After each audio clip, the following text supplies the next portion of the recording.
Part 2 continued. And then he thought of the Baron Stelgratz.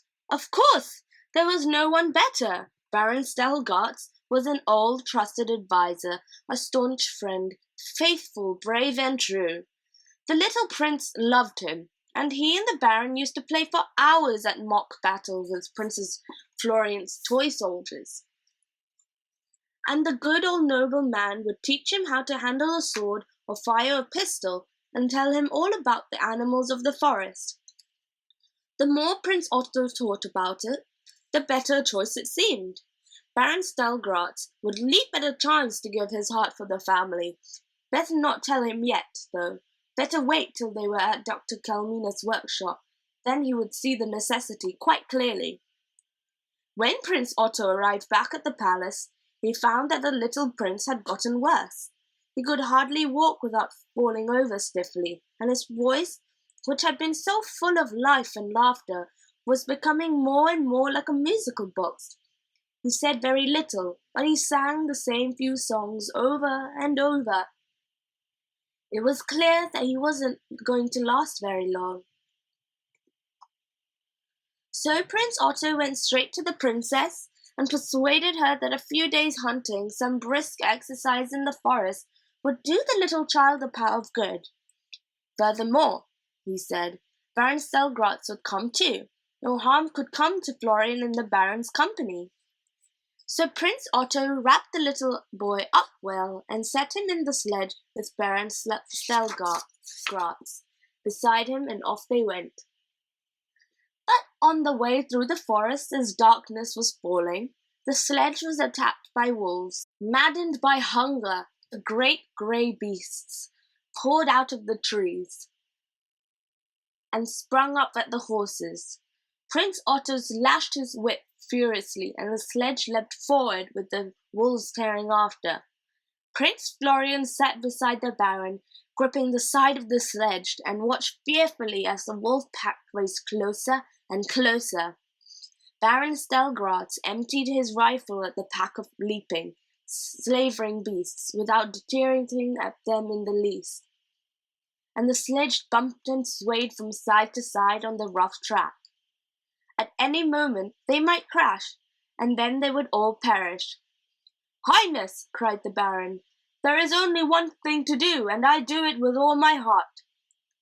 And the good old man threw himself off the sledge. To save his friends, he sacrificed himself. Instantly the wild wolves turned on him and tore him to pieces, and the sledge drove on into the silent forest, leaving the snarling, howling beasts far behind. And now what would Prince Otto do? Drive on was the only answer. Drive on, and hope to find some lowly huntsman or woodcutter and compensate their family later on. But not a single human being came into view. Behind Prince Otto, the little child, wrapped in furs, was huddled alone on the bouncing seat of the sledge, stiffening, growing colder, changing back into a machine minute by minute. Occasionally, the movement of the sledge would shake a little song out of him, but he spoke no more. Finally, they arrived at the mines of Schatzberg and the house of the clockwork maker. But there was only one solution. Prince Otto realized he had to sacrifice himself, and he was ready. The dynasty was more important than anything else, more happiness, than love, than truth, than peace, than honor, far more important than his own life. Prince Otto would give up his heart, cold, fanatical, and proud as it was, for the sake of the future glory of the royal house. "You're quite sure this is what you want?" said Dr Kalmenius. "Don't argue with me. Take out my heart and put it in my child's breast. It doesn't matter if I die as long as the dynasty lives." The problem now was not the heart, it was the return. How could the child drive back on its own? So for an extra payment, Dr Kalmenius agreed to animate the dead body of Prince Otto with a small degree of purpose, just enough to drive the sledge back to the palace. The operation was performed. Prince Otto's heart was detached from his breast with the subtle instruments and transferred with the weak and failing body of the silver boy. Instantly, a big flush of health took the palace of Prince Florian's metallic pallor. His eyes opened, and a lively vigor spread through all his limbs. He was alive. Meanwhile, Dr. Kalmenius prepared a simple piece of clockwork apparatus to put in the breast of Prince Otto. It was very crude. When it was wound up, it would make his body drive to the palace. That was all it would do, but it would do it for a long, long time. If Prince Otto's body had taken to the other side of the world, he would have set off at once for home.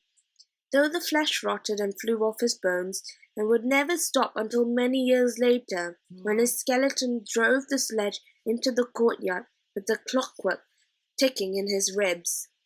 So Dr. Kalmenius placed the sleeping body of Prince Florian into the sledge, and well wrapped him up against the cold. And up the whip into the hand of his dead father, who began at once to lash and lash and lash, and the horses, foaming with terror, began their mad gallop homewards. And a strange homecoming they had of it. You might have heard of the tale of how the sledge drove into at the palace gates, and how the royal physician found the clockwork cart. The servants whispered about the dead man, whose arm wouldn't keep still, and rumours and guesses flew through the palace, and the city like shuttles in a loom, weaving a story of corpse and ghosts, of curses and devils, of death and life and clockwork. But no one knew the truth.